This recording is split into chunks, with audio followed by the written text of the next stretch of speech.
ECPMF is a kind of supermarket when it comes to media and press freedom. We lobby in parliaments, in the European parliaments, for laws and initiatives promoting press freedom and transparency. We defend journalists when they are in trouble. We can give legal aid. We even have a program where they can stay in one of our flats in Germany so that they come out of the fire. We do inspect on the spot so-called fact-finding missions to Hungary, to Poland, to Turkey, to France, to look at how media conditions really are, not just what are the laws and what are the rules, but what is actually taking place. And we concentrate on Europe if you look at the map, so it's geography actually.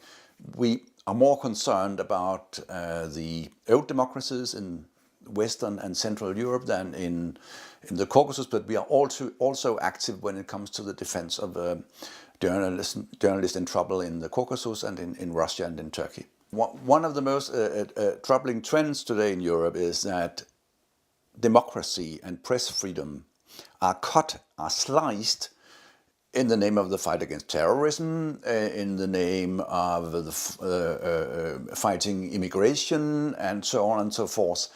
And in many parliaments, we have strong advocates of less transparency.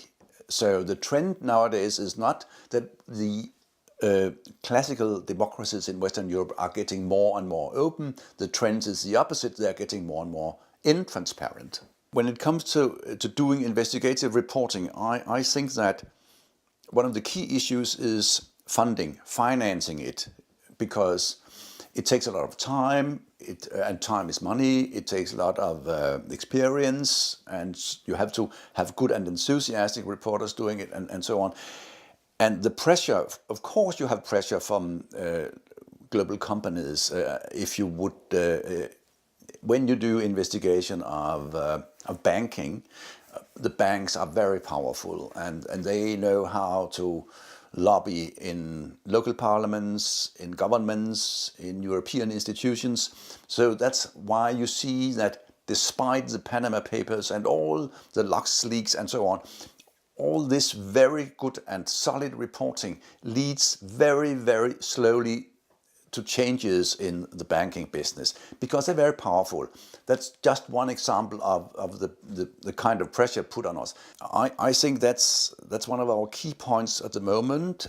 It's because of Poland and Hungary, they are tightening the screws, so that's of course in our focus. In our focus is also the concentration of ownership. You have more monopolies or monopoly-like media companies now than you used to have, and this is certainly of concern. You have a lifelong experience in journalism and also in investigative journalism. Are there differences in how investigative journalists work in other continents? Are there differences in how we work? I see the trend that most investigations are done in groups, that we used to have a lot of lonely wolves, very enthusiastic, working on issues alone and for a long period. Nowadays, the trend is that you have colleagues, so you will do an investigative in groups, and you will very often do it transnational, meaning that you're working with colleagues from other countries. I think that's one of the trends, that we have more transnational investigation. We have some of the very big ones that everybody knows of, but you also have smaller ones with one or two countries, and actually in this year we also have funding to support that. The ECPMF has been supporting the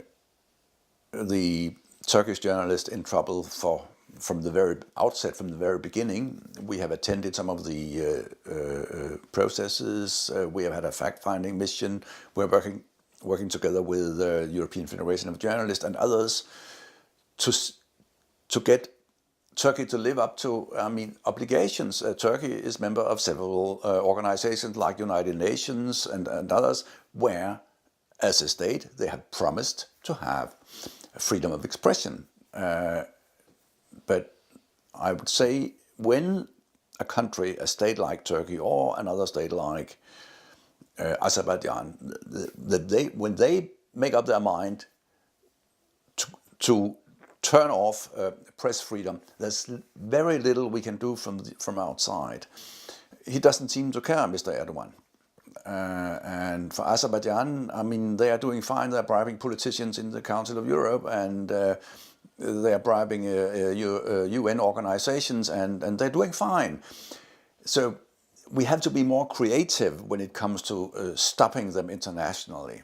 We will have to live with critical, good quality journalism working under threats, because we have a lot of people who don't want the truth to come out. And as long as that is the case, we will have to live with being harassed, being followed, being threatened. We can fight against it, and we have to, but we have to realize that this is a permanent situation.